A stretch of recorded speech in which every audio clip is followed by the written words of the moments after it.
Hey everyone, Paul from the Barbecue Guys. So this looks a little bit strange, but this is my new Marshall smoker, and I've actually retrofitted it into a spit rotisserie using the Gasmate Deluxe rotisserie kit. Now what I've done is I've got one piece of flat bar, and then I've bent it so it sits underneath the ash, above the ash pan and above the charcoal grill. Now I've done the same on the other side, and then I've got the brackets here which come with the kit, and all I've done is I've put a bolt through there with a wing nut with a washer on each side, so it's easy to pull apart.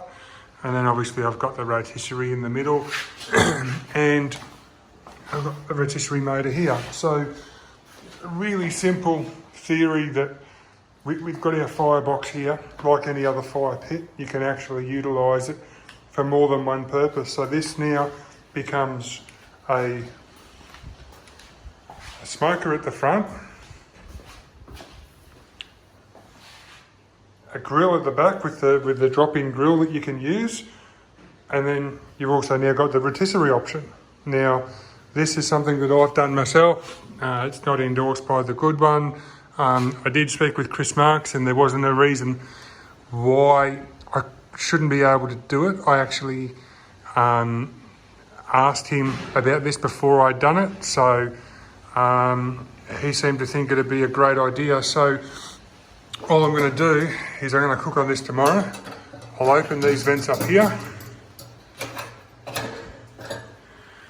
and that'll allow enough air to come from underneath it. I'll have my charcoal set up in the middle, and then I'm actually going to do a rack of lamb and some chicken on there as well. So, righto guys, that's pretty much it. That's my, like I say, it was really easy to do. I'll do another video on explaining it a little bit more closely, but that's what I've done this morning, and it's taken me probably about an hour to do it. So, righto guys, hope you enjoy your barbecue. Stay safe during the coronavirus epidemic, and pandemic rather, and have a great day.